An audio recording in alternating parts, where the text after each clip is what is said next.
मतलब ऐसा समझिए आप, मतलब लाइट के क्या आ रहे हैं, ये पैकेट्स गिर रहे हैं, ये पहला पैकेट गिरा, ये दूसरा पैकेट, ये तीसरा पैकेट, ये चौथा पैकेट, ये पांचवा पैकेट, ये लाइट के ऐसे पैकेट्स गिर रहे हैं किसी भी सोर्स से। हेलो मनुष्यों, वेलकम टू साइंटिफिक शर्मा। आपका चैनल में बहुत बहुत बहुत ज़्यादा वाला स्वागत है। तो हम जो है हम पढ़ रहे हैं एटॉमिक स्ट्रक्चर, केमिस्ट्री का सेकंड चैप्टर जिसका नाम है एटॉमिक स्ट्रक्चर। और इसमें हम इससे पहले वाले लेक्चर में हम ब्लैक बॉडी रेडिएशन और फोटो इलेक्ट्रिक इफेक्ट के बारे में अच्छे से डिस्कस कर चुके थे। ये दोनों इफेक्ट हमको क्या बताते थे, देखिए इससे पहले हम जो है लाइट को जो है साइंटिस्टों ने, जैसे एक साइंटिस्ट है जिनका नाम था हाइगन, इन्हें क्या बताया था, इनने बताया था लाइट को किस तरीके से लाइट बिहेव करती है। तो लाइट बिहेव करती है वेव की तरह। लाइट किसकी तरह बिहेव करती है, वेव की तरह, वेव नेचर शो करती है। इसके लिए अपन ने कुछ चीज़ें भी देखी थी, जैसे इंटरफेरेंस बताया था मैंने, लाइट का इंटरफेरेंस, डिफ्रैक्शन पढ़ चुके हैं हम लोग, ठीक है। डिफ्रैक्शन के बारे में मामूली थोड़ी बहुत चीज़ें पढ़ी थी, हालांकि ये टॉपिक्स फिजिक्स के हैं जो आप लोग 12th में फिजिक्स में बड़े अच्छे से पढ़ोगे आप। इंटरफेरेंस और डिफ्रैक्शन हमने बिल्कुल मामूली सा थोड़ा बहुत डिस्कस कर लिया था, इंटरफेरेंस के बारे में भी और डिफ्रैक्शन के बारे में भी। तो ये जो जितने भी है लाइट के किस बिहेवियर को शो कर रहे थे, ये लाइट के वेव बिहेवियर को शो कर रहे थे। लेकिन इससे पहले हमने जो पढ़ा ब्लैक बॉडी, इसके बाद हमने जो पढ़ा black body, photo electric effect, ये किसके बारे में बता रहे थे, ये हमको बता रहे थे लाइट के पार्टिकल्स बिहेवियर के बारे में, कि लाइट किसकी तरह बिहेव कर रही है, पार्टिकल की तरह बिहेव कर रही है, पार्टिकल की तरह चल रही है, ठीक है। तो अगर पार्टिकल की तरह बिहेव कर रही है तो हालांकि इस पार्टिकल के बिहेवियर को शो करने के लिए सबसे पहले जो साइंटिस्ट आए थे, मैंने पिछले लेक्चर में भी डिस्कस करा था, साइंटिस्ट थे जिनका नाम था मैक्स प्लांक। मैक्स प्लांक इन्होंने बताया था, इन्होंने सबसे पहले बताया कि जो लाइट है वो किसकी तरह बिहेव करती है, वो पार्टिकल की तरह बिहेव करती है। ये चीज पता किससे चली थी, ब्लैक बॉडी रेडिएशन से, कि जो इंटेंसिटी बढ़ रही थी, लोग बोल रहे थे, साइंटिस्ट दूसरे लोग बोल रहे थे कि क्या है कि इंटेंसिटी बढ़ रही है लाइट की वगैरह वगैरह। इन्हें बोला नहीं, इन्हें क्या बोला, फ्रीक्वेंसी की वजह से जो है आपके किसी भी मेटल के अंदर, किसी भी सॉलिड के अंदर उसका कलर चेंज हो रहा था, जिससे वो क्या शो कर रहा था, जिससे वो पार्टिकल बिहेवियर शो कर रहा था। वो पार्टिकल जो भी सॉलिड है वो किसकी तरह बिहेव शो कर रहा था, पार्टिकल की तरह। तो उसी को लेके उन्होंने क्या करा, एक थ्योरी थी, इसका नाम था प्लांक्स क्वांटम थ्योरी। और आज हम यही थ्योरी पढ़ने वाले हैं। वेरी इंपॉर्टेंट थ्योरी, बहुत अच्छी थ्योरी है ये, ठीक है। और इसने जो है, मैं पहले बता चुका हूं आप लोगों को, इस थ्योरी ने जो है अब जो है क्वांटम मैकेनिज्म स्टार्ट कर दिया। क्वांटम बहुत छोटे लेवल पर, माइक्रोस्कोपिक लेवल पर, क्वांटाइज्ड लेवल पर जाकर हम बात करने वाले हैं अब। और उसकी शुरुआत किसने करी, प्लांक ने शुरुआत करी इस चीज की। तो देखिए प्लांक्स क्वांटम थ्योरी क्या बोलती है हमको। प्लांक्स क्वांटम थ्योरी के हमने कुछ पोस्टुलेट्स लिख रखे हैं, कुछ पॉइंट लिख रखे हैं। देखिए जैसे पहला पॉइंट है हमारे पास, the radiant energy is emitted और absorbed not continuously but discontinuously in the form of small packets of energy which is called quanta. चलिए पहले तो हम इस बात को समझें कि आपके किसी भी बॉडी से जो रेडिएशन जो निकल रहे हैं, या तो रेडिएशंस निकले या रेडिएशन एब्जॉर्ब हो। तो इससे पहले तो ईएमआर रेडिएशंस को, इलेक्ट्रोमैग्नेटिक रेडिएशन को किसकी तरह माना गया था, वेव की तरह, वेव की तरह बिहेवियर बताया था। लेकिन मैक्स प्लांक ने क्या बोला कि नहीं, पार्टिकल का बिहेवियर कैसा है, लाइट का बिहेवियर कैसा है, पार्टिकल बिहेवियर है, पार्टिकल की तरह चलेंगे। और अगर पार्टिकल बिहेवियर में, तो उसमें भी एक लाइन बोल रहे हैं, क्या बोल रहे हैं साथ में, कि जो बिहेवियर है, जो लाइट चल रही है, वो लाइट या तो जो एब्जॉर्ब हो रही है, निकल रही है, वो कैसी है लाइट, वो कंटिन्यूस फॉर्म में नहीं है, वो डिसकंटिन्यूस फॉर्म में। मतलब लगता तो हमको ऐसे कि मान लो कि आपके घर में जो लाइट आ रही है, जो सनलाइट आ रही है, लगता हमको ऐसे कि बिल्कुल बिल्कुल कंटिन्यूस फॉर्म में आ रही है, कोई उसके बीच में कोई गैप नहीं है, बिल्कुल कंटिन्यू आ रही है। लेकिन मैक्स प्लांक ने बोला नहीं भाई साहब, ऐसा नहीं है। लगता है हमको कि जो लाइट है वो कंटिन्यू आ रही है, पर लाइट कंटिन्यू नहीं आ रही है। लाइट किस फॉर्म में आ रही है, डिसकंटिन्यूस फॉर्म में आ रही है। अब डिसकंटिन्यूस भी किसके फॉर्म में, पैकेट्स के फॉर्म में, एनर्जी का पैकेट। एनर्जी का एक पैकेट आएगा, फिर दूसरा पैकेट आएगा, फिर तीसरा पैकेट आएगा, फिर चौथा पैकेट आएगा। मतलब ऐसे समझिए आप, मतलब लाइट के क्या आ रहे हैं, ये पैकेट्स गिर रहे हैं, ये पहला पैकेट गिरा, ये दूसरा पैकेट, ये तीसरा पैकेट, ये चौथा पैकेट, ये पांचवा पैकेट। ये लाइट के ऐसे पैकेट्स गिर रहे हैं किसी भी सोर्स से, जहां से लाइट निकल रही है उस जगह से पैकेट्स गिर रहे हैं कंटिन्यूसली, नहीं कंटिन्यूसली नहीं, डिसकंटिन्यूसली गिर, लाइन से रहे एक के बाद एक के बाद एक के बाद, लेकिन किस फॉर्म में गिर रहे हैं, डिसकंटिन्यूसली फॉर्म में। अब चूंकि लाइट की स्पीड इतनी तेज है तो हमको तो सीधे पता नहीं चलता है, पर उन्होंने क्या बोला कि डिसकंटिन्यूस फॉर्म में ही आते हैं। और डिसकंटिन्यूस फॉर्म में भी क्या लेके आते हैं अपने साथ, एनर्जी लेके आते हैं। एनर्जी का एक पैकेट है, मतलब ये जो मैंने एक बॉल गिराई अभी, ये जो एक बॉल है, इसके अंदर क्या भरी हुई है, एनर्जी भरी हुई है। वो एनर्जी का पैकेट आ रहा आपकी तरफ, वो पैकेट गिरा, फिर दूसरा पैकेट गिरेगा, वो पैकेट गया, फिर तीसरा पैकेट गिरेगा। इसलिए इस तरीके से चल रही है एनर्जी, ठीक है, कहीं से भी जो रेडिएशन या तो इमिट हो रहे हैं, एब्जॉर्ब हो रहे हैं, वो इस फॉर्म में हो रहे हैं, डिसकंटिन्यूसली फॉर्म में। उन डिसकंटिन्यूस फॉर्म को इन्होंने क्या नाम दिया, जो पैकेट्स, जो लाइट्स के पैकेट्स आ रहे हैं उनको नाम दिया गया क्या, क्वांटा। एक पार्टिकल के एक पैकेट को क्या नाम दिया गया, क्वांटा। ऐसे अगर ढेर सारे पैकेट्स गिरे तो उनको बोलेंगे अपन क्वांटम, इसलिए इसको हम बोल रहे हैं क्वांटम मैकेनिज्म। यहां से स्टार्ट हो रहा है क्वांटम मैकेनिज्म। नाम ही पहला सजेस्ट इनने किया प्लांक्स ने कि एक पैकेट, वो एनर्जी का एक पैकेट, उसको बोलोगे आप क्वांटा, और अगर ऐसे ढेर सारे पैकेट्स हैं तो उनको बोलेंगे हम क्वांटम। देखिए और आगे की बात सुनिए, in case of light it is called photon. अगर ये लाइट आ रही है, देखो रेडिएशन, हमने इलेक्ट्रोमैग्नेटिक रेडिएशन के बारे में बहुत अच्छे से डिटेल में बात करी है। लाइट भी आती है तो उसमें भी इलेक्ट्रोमैग्नेटिक रेडिएशन, एक तवे को गर्म करते हैं तो उसमें भी इलेक्ट्रोमैग्नेटिक रेडिएशन है। तो जो तवे वाले इलेक्ट्रोमैग्नेटिक रेडिएशन है वो भी किस फॉर्म में आएंगे, वो भी डिसकंटिन्यूस फॉर्म में आएंगे। तब वहां पर तुमको क्या बोलेंगे अपन, क्वांटा बोलेंगे, क्वांटम बोलेंगे। लेकिन अगर वही बात हुई किसके लिए, लाइट के लिए, तो अगर लाइट आ रही है, लाइट की एनर्जी आ रही है, तो वहां पर हम उनको बोलेंगे फोटोन्स, वहां पर वो चीज कहलाएगी फोटोन।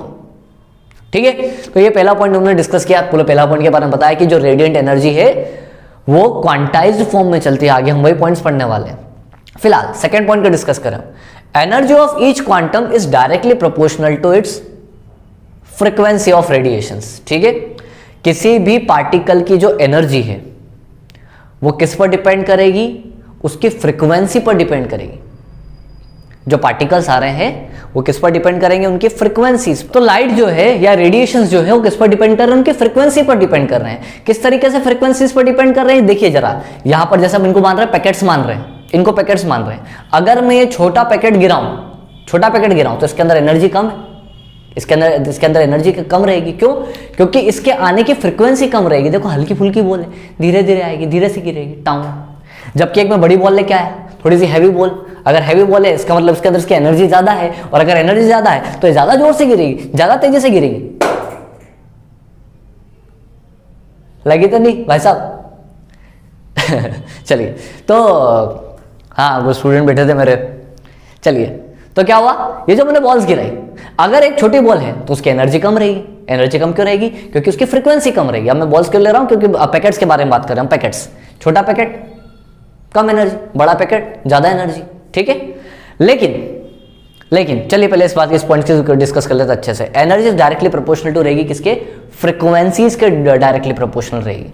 और जब हम डायरेक्टली प्रोपोर्शनल का साइन हटाएंगे तो यहां पर हमको कांस्टेंट मिलेगा एच, मतलब फ्रीक्वेंसी मल्टीप्लाई हो रही है इस एच कांस्टेंट से। ठीक है, इस फॉर्म में चल रही है energy, frequency into multiply of H. और इस एच को क्या बोल रहे हैं हम, एच एक कांस्टेंट है जिसको हम बोलेंगे प्लांक्स कांस्टेंट। प्लांक के नाम पर एक कांस्टेंट है जिसको हम क्या बोल रहे हैं, प्लांक्स कांस्टेंट। और इस प्लांक कांस्टेंट की वैल्यू हमारे पास 6.625 इंटू 10⁻34 जूल इंटू सेकेंड। और अगर इसको अगर अर्ग के फॉर्म में लिखे अपन तो 6.625 इंटू 10⁻27। किसी बुक में 6.63 भी लिखा हुआ है। तो ये जो है, ये प्लांक्स की जो वैल्यू है, हर बुक में थोड़ी बहुत डिफरेंस आ रहा है। 2.5 किसी बुक में 3 दिया हुआ है, क्योंकि धीरे धीरे डेवलप हो रहा है कांस्टेंट। ठीक है, फिलहाल अपन ने जो लिखा उस पर ही चलते हैं। 6.625 इंटू 10⁻34 जूल इंटू सेकेंड। और अगर इसको अर्ग के फॉर्म में लिखेंगे तो 6.625 इंटू 10⁻27 अर्ग। चलिए, 2 पॉइंट क्लियर हो गए हमारे, है ना? क्लियर हो गए ना? जितनी ज्यादा फ्रीक्वेंसी रहेगी लाइट की, उतनी ज्यादा उसकी एनर्जी रहेगी। ऐसे भी समझ सकते हैं हम, क्योंकि जो छोटा बल्ब है हमारे पास, उससे आने वाले जो लाइट के पार्टिकल्स हैं, उससे आने वाले जो फोटोन्स हैं, उससे आने वाले जो पैकेट्स हैं, उनकी एनर्जी कम रहेगी। वहीं कंपेयर करो, आप क्या करो, धूप में खड़े हो जाओ तो हमको हीट ज्यादा महसूस होती है। क्यों ज्यादा महसूस होती है? क्योंकि जो सन से आने वाले पार्टिकल्स हैं उनकी फ्रीक्वेंसी ज्यादा है, और फ्रीक्वेंसी ज्यादा तो एनर्जी ज्यादा है। तो E is directly proportional to किसके, फ्रीक्वेंसी के, न्यू के। थर्ड पॉइंट हमारा बोल रहा है the total amount of energy emitted और absorbed by the body will be the sum whole number quanta,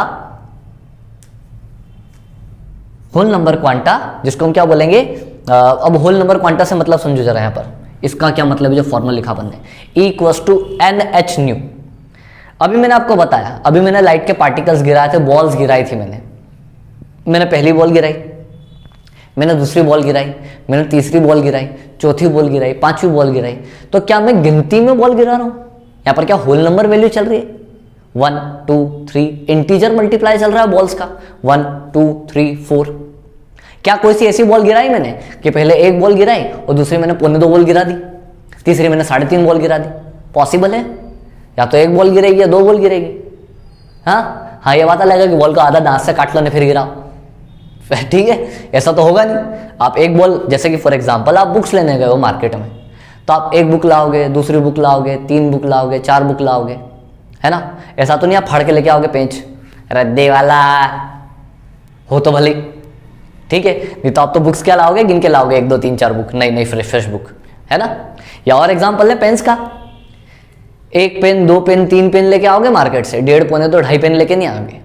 क्यों? क्योंकि ये जो वैल्यू मैं बोल रहा हूं 1 2 3, ये इस पेन की कैसी वैल्यू है? क्वांटाइज्ड वैल्यू है। आप पेन भी लेने जा रहे हो तो आप किस फॉर्म में लेने जा रहे हो? क्वांटा के फॉर्म में, क्वांटाइज फॉर्म में, 1 पेन, 2 पेन, 3 पेन। कभी भी आप आधा, पौने 2, 3.5 पेन नहीं लेके आओगे, ठीक है? तो क्वांटाइज फॉर्म में वैल्यू चल रही है, ये लिखा हमने। एनर्जी किस फॉर्म में रहेगी? क्वांटाइज्ड फॉर्म में रहेगी, ठीक है? मतलब यहां पर ये n मतलब इंटीजर मल्टीप्लाई है, इसमें आप मल्टीप्लाई करोगे इक्वल्स टू या तो 1h न्यू जो भी वैल्यू रहेगी, या फिर इक्वल्स टू 2h न्यू, या इक्वल्स टू 3h न्यू, या इक्वल्स टू 4h न्यू। इस फॉर्म में आपके पास क्या चलेगी? वैल्यूज चलेंगी इसकी क्वांटाइज फॉर्म में। तो आपके जो आने वाली लाइट है वो किस फॉर्म में आ रही है? क्वांटाइज फॉर्म में आ रही है। जो पैकेट्स आ रहे हैं वो क्वांटाइज फॉर्म में आ रहे हैं, जो एनर्जी इमिट हो रही है वो क्वांटाइज फॉर्म में हो रही है। ये पॉइंट डिस्कस किए किसने? प्लांक ने। ये पॉइंट बताया इनने, जो वेरी इंपॉर्टेंट पॉइंट्स थे, और इसी के बाद से हमारा क्वांटम मैकेनिज्म स्टार्ट हो गया था। इसके बाद से हम बहुत माइक्रोस्कोपिक लेवल पर बात करने वाले हैं आगे भी, ठीक है? हाँ, अब ये पॉइंट्स तो थे, मैं थोड़ी सी इसकी एक लिमिटेशन भी डिस्कस कर लूं। बड़ी अच्छी, बड़ी रिवॉल्यूशनरी थ्योरी दी थी प्लांक ने, जिससे आगे बहुत ज्यादा मदद मिली दूसरे साइंटिस्टों को भी, आइंस्टाइंस को भी, और जो भी माइक्रोस्कोपिक लेवल पर, जैसे अपन हाइजेनबर्ग की बात करेंगे, आगे पाउली एक्सक्लूजन प्रिंसिपल की बात करेंगे, इन सभी को मदद मिलना चालू कहां से हुई? यहां से, प्लांक्स क्वांटम थ्योरी से। लेकिन प्लांक्स क्वांटम थ्योरी की भी अपनी कुछ लिमिटेशंस रही। जैसे इनने प्लांक्स कांस्टेंट तो बता दिया, 6.625 × 10⁻34 प्लांक्स कांस्टेंट तो दे दिया, लेकिन इस प्लांक कांस्टेंट की वजह से किस तरीके से जो एनर्जी है वो क्वांटाइज रहती है, जो एनर्जी इमिट हो रही है या एब्जॉर्ब हो रही है किस तरीके से क्वांटाइज रहती है, इसको अच्छे से एक्सप्लेन नहीं कर पाए। हाँ, लेकिन इनकी जो थ्योरी थी वो बिल्कुल अपनी जगह पर बहुत सही थी। रेडिएशंस जो आ रहे हैं वो किस फॉर्म में आ रहे हैं? क्वांटाइज फॉर्म में आ रहे हैं, वो पार्टिकल्स फॉर्म में आ रहे हैं, ये चीज प्रूव भी हुई। लेकिन इस h का ही मल्टीप्लाई हो और उस फॉर्म में ही क्वांटाइज रहे वैल्यू, इसको बहुत अच्छे से एक्सप्लेन नहीं कर पाए थे, तो ये इनकी कमी भी थी। तो इसका फिलहाल स्क्रीनशॉट ले लीजिए, फिर अगले टॉपिक की बात करते हैं।